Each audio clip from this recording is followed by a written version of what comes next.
Greetings, fellow humans. This is your friendly neighborhood language detective, and on the case files today is the German accusative case. It is accused of confusing the heck out of new German learners. So, as we can see on my delightful diagram, we have 4 possible scenarios in which we are going to use accusative in German. Do you know all of them? Let's find out. Looking at the very first scenario, when the noun is place your bets. It is when the noun is the direct object.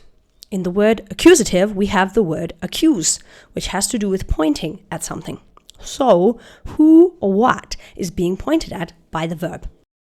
What is the verb acting on? If I kick something, what is being kicked? The thing that is being kicked is then accusative. Sometimes this can be a little bit confusing, but generally it is the object of a verb.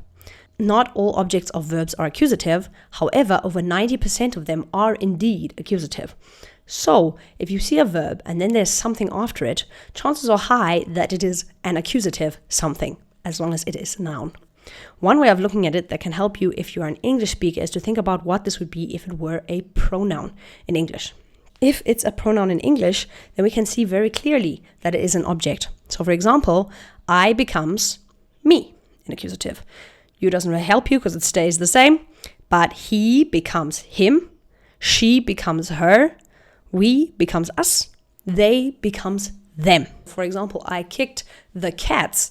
My pronoun for the cats would be them. I kicked them, right? Then I know, hey, actually in German, the cats would be accusative. I see the bird. So here in this sentence, I am the doer and the bird is being acted upon by my eyes. Then I eat the bird. The bird is being acted upon by my eating. Lastly, the bird had eaten my cat. Plot twist. Here the bird is the actor. So the thing that was being acted on by the eating was in fact my cat. If we look at these sentences in German, we see ich sehe den Vogel, ich esse den Vogel, der Vogel hatte meine Katze gegessen. We have this marking in German where we have ich sehe den Vogel, where der, which is the article for Vogel, becomes den. And now we know for sure that this is an accusative object. So here we have the last sentence, der Vogel hatte meine Katze gegessen. Meine Katze looks exactly the same as if it were a nominative, as if it were like the normal form that you see in the dictionary. This is because we don't see this on feminine or neuter nouns. There's no marking that shows us it's accusative. We can only see the accusative, obviously, on the masculine nouns. We could debate all day about why this is. Maybe they only care about what happens to kings, cheeses, and dogs. I don't know. Although accusative is happening with all of the genders, die and das stay the same, and we'll only see it on the masculine, and it becomes den. That is the first situation. Something has happened to this thing. Now for the second situation. This is probably the easiest situation to deal with because that is when the noun comes after an accusative preposition. And all one has to do is to memorize these accusative prepositions. So, what are our accusative prepositions? I have made a delightful poster over here. The standard acronym is DOGFU. Durch, ohne, gegen, für, There are also 2 bonus ones, which are bis and entlang. Entlang actually comes after the accusative noun. However, it does make the noun accusative. So our acronym would now be DOGFU B. Every time we see this, basically without exception, we are going to use accusative for whatever comes after durch, ohne, gegen, für, bis, and before entlang. We then come to number 3. Number 3 is usually where people start having a nervous breakdown. This is when the noun comes after a preposition of place and is the answer to wohin, aka where to. We're going to break this down into 2 pieces so everyone can process this. We're going to look at what a preposition of place is anyway, and that is a preposition that shows where something is, or at least in German, where it is going. For example, we have this owl, and it is auf, in, zwischen, vor, hinter, unter, über, an, or neben the box or the boxes. It's just showing, surprise, surprise, the location. So that is the first half of this explanation, namely, what is a preposition of place? These can be accusative or dative. It depends on the situation. Here, of course, we are talking only about the accusative. If you want to know about dative, you have to wait for the dative video. Now that we know what a preposition of place is, let's see what's happening with this wohin business. Here we have a house, das Haus. We could have the sentence, the clown flies into the house. Der Clown fliegt in das Haus. So in order to decide if this was accusative, we need to ask ourselves one crucial question. Where did the clown start? The scary clown did not start inside the house. He started from somewhere else. The sky, the drain, somewhere else. So, because he started somewhere else, it is going to be fliegt in das Haus, which is accusative, and not fliegt im Haus, which would be dative, by the way, because he started somewhere that is not the house. My little rule of thumb for you is, if it started elsewhere, accusative makes it clear. Or if it started elsewhere, accusative makes it clear.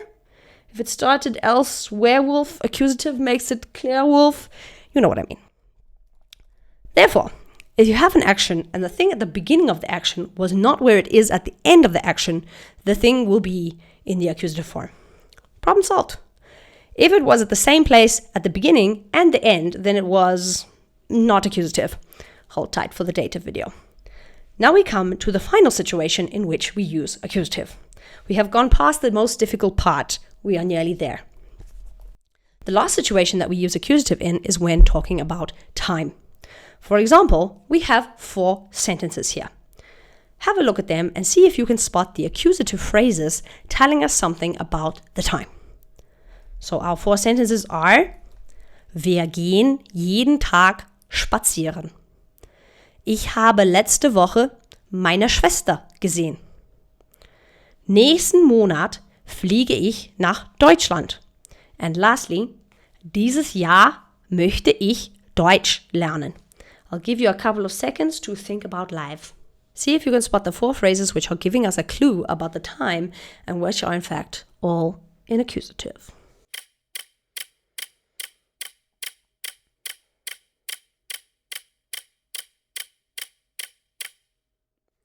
Okay, cool cats. Here are the answers. So we have, ich gehe jeden Tag spazieren.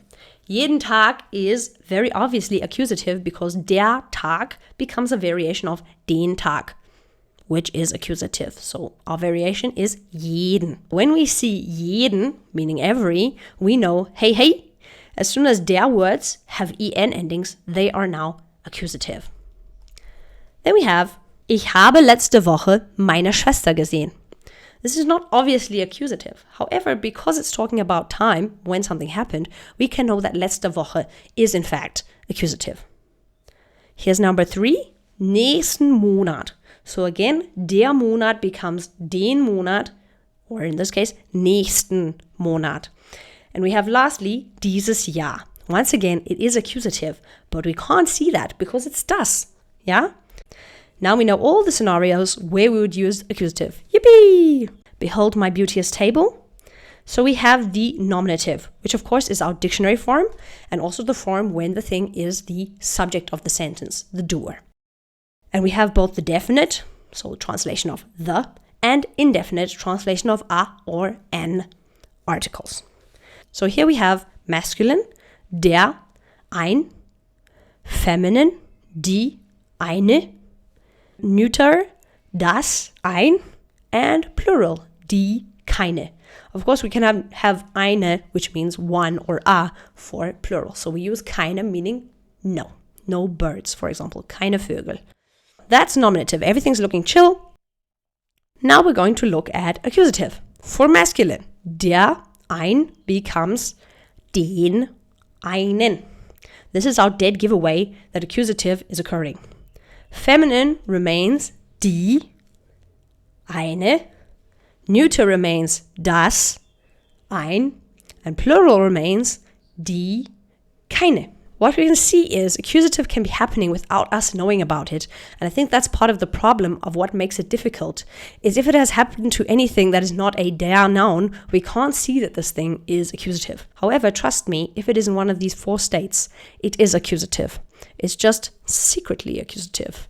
Just like Bruce Wayne is secretly Batman. Hope this helped you guys. This has been The Language Detective, and the accusative case is now closed.